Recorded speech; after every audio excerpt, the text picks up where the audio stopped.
As we can see, still related to work, and this is exactly what we're gonna do today. So we're not working, and you're wearing ties. We are at the work office, and you're the department head. Yes. And we understood from Faiz as well that when we're coming here, you're coming here to transcend and develop, and this is why you use this screen to watch videos. Yes. So for a change, or I'm not gonna assume that it's a change, but for today's period that I'm staying with you, which is almost an hour, I invite you to go a little bit beyond the suit, the building, the department head, and just be yourself over here. Like when you said something, like you said that whether it's amazing for them or for you, or unique for them or for you said for me, it should be for me, and I agree with that. And this is where we start, is who you are.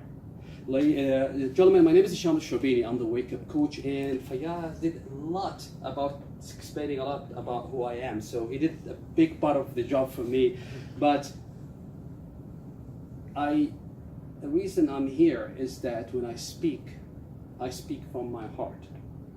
I deliberately did not prepare anything to come in today. Because number one, I did not know who's actually going to be here. And number two, I always put a little bit of a challenge for myself. So what's going to happen for you, Hisham, when you today go something and even you haven't prepared anything except a little bit of an opening of asking you about being crazy, and this actually developed while I'm outside. And I got the understanding, and raise your hand if I'm correct, I got the understanding that some of you, if not most, would like to be engaged more when it comes to speaking with public. I got one person only just raised a hand. Two. I got two. So either I'm gonna rephrase the question, or I'm gonna change the whole topic if we don't have that interest. And this comes back to the value of understanding the audience.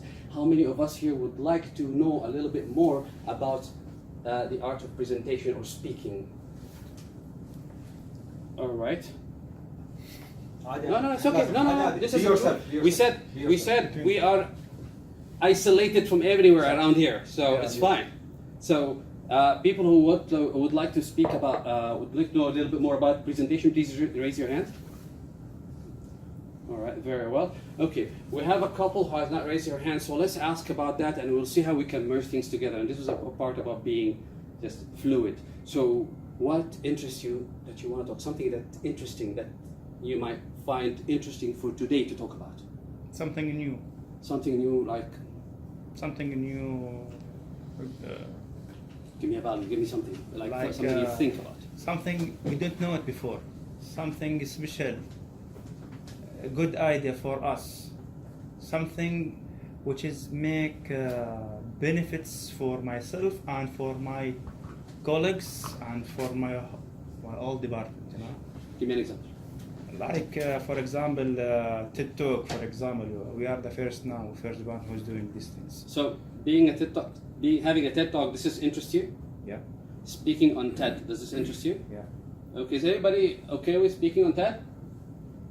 All right, we have a point to start from. All right, so we're gonna merge that to the art of presentation. So, what is a TED speaker?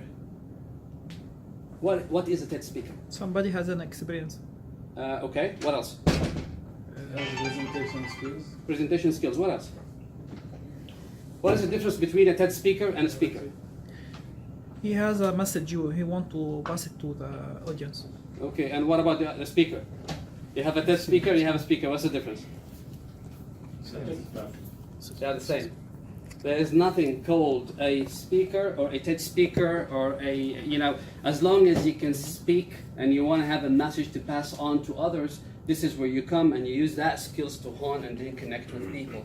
So a lot of us thinking, okay, watching TED is amazing and watching TEDx is amazing and trying to pick up the ideas, I 100% agree. Trying to get to understand how to present the idea, I 100% agree.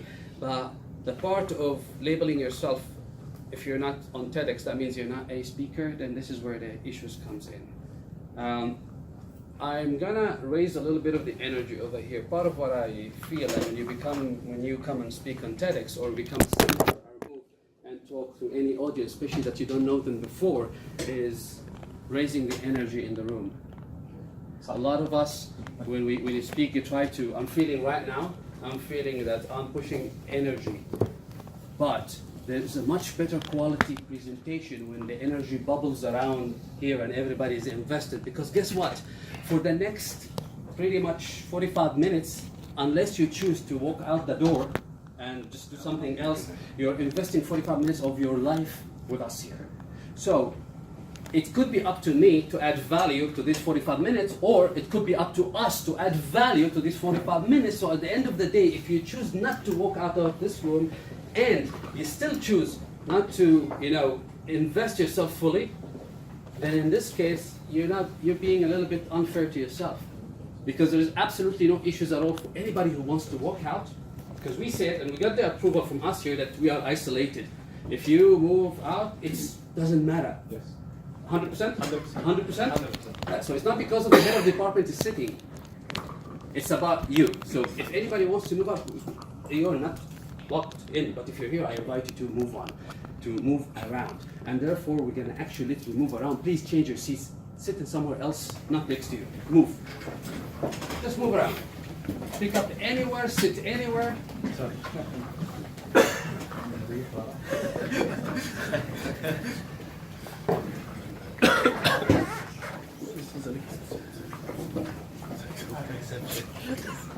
You're still sitting in the same spot, pretty much. So. Yeah, I think somewhere else. I'm an exception. All right, we can't be an exception because all right, we'll let it go. All right, now we moved. Now let's go into practical. So, what do you think is the people who are interested to go on TEDx or speak to the public? What is the most thing you think when you go on stage? The most challenging part? What is it? Speak. Audience, fear of the audience, perhaps. Can you come next to me, please? Sure. So, tell us. Well, I think that the biggest challenge is to face the audience, because there will be maybe 1,000 pair of eyes staring at you. That's it. That's All right. the only thing. How many agree about this statement? That facing a lot of people makes you a little bit. Nervous. Yep. 1, 2, 3. Everybody else is okay being nervous with talking about presentation for 500 people. All right. So the first trick. Thank you so much. So the first part about when you come on stage and you talk to people that you don't know, like in the stage over here, is number one, socializing outside the room. When you first time come in, and especially if you're presenting on something really heavy or something big, is that socializing outside the room breaks a lot of barriers. I spoke to at least 5 of you when we were outside. Where's Musa? Okay. You invited me to come in earlier, and I said, let me stay outside. Yes, there is a reason for that. Number one is that I'm socializing with a few of you. So when I get a little bit nervous because, okay, I'm nervous, I spoke to you. So, first trick.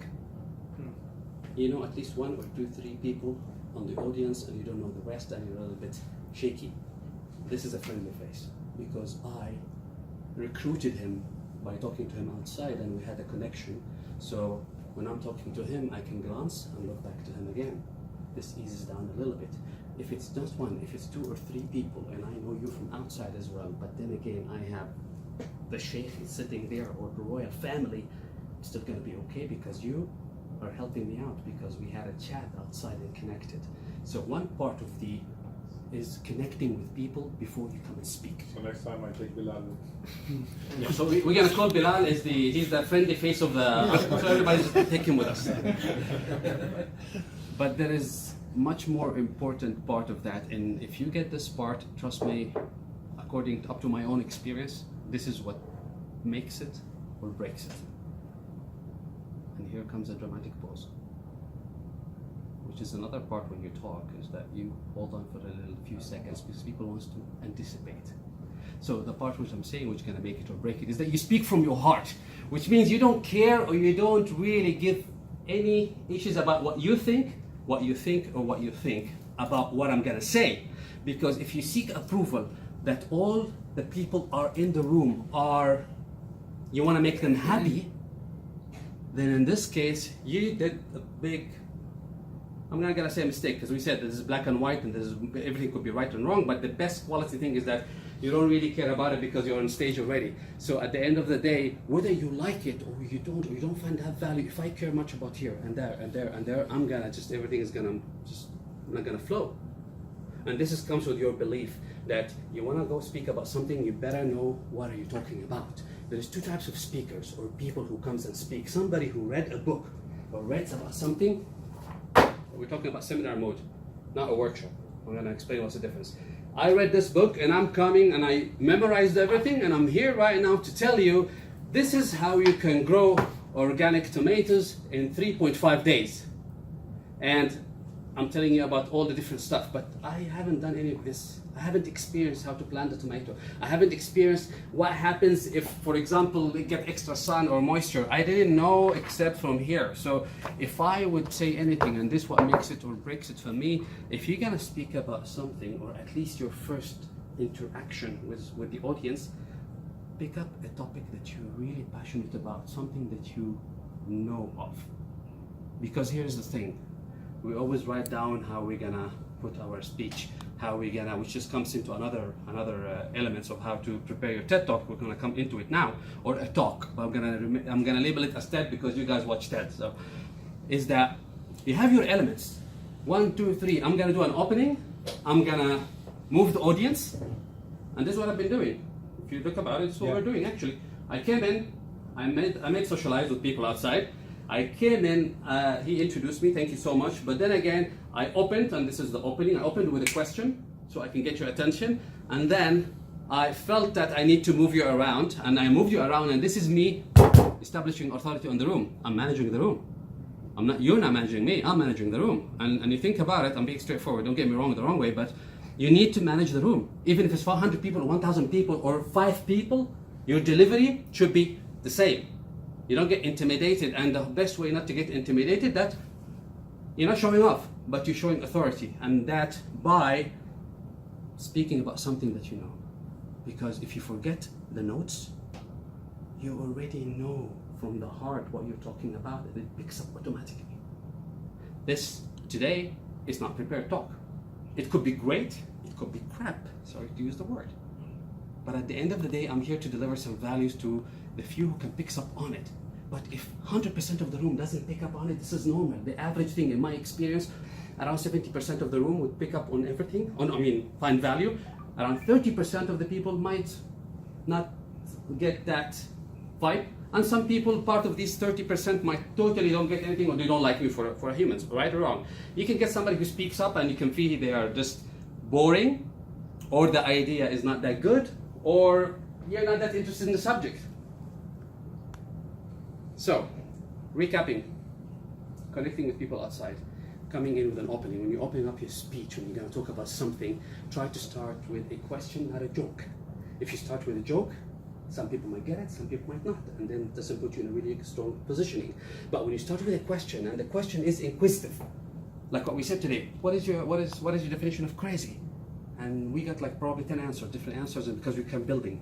This gets the people in. People would size you up and get to see who you really are within the next probably 4 seconds or 5 seconds. They see who you are, and then they decide subconsciously whether you like it or not. They like what you're saying or not.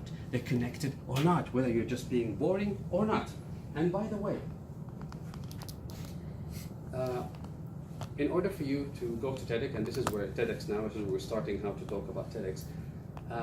You talk around 18 minutes for TEDx. Do you know the rules of TEDx? For everybody who wants to be on TEDx? I know the rules, Please. and I think many of them know. You cannot speak about politics, you cannot speak about religion, and you have to speak on an idea that is worth spreading, and you only have 18 minutes to speak. And then you have a set of skills that you have also to at least showcase some to the TEDx organizers so they can give you the space to speak. Yeah, you do meet them at the beginning, before the event, and see what you want to talk about to make sure that it's aligned with TEDx. But yes, it is 18 minutes, and it's idea worth spreading. This is what I was looking at. Idea worth spreading to you. And that's the part when you come and speak. Some people say it's about the audience. Have you heard that?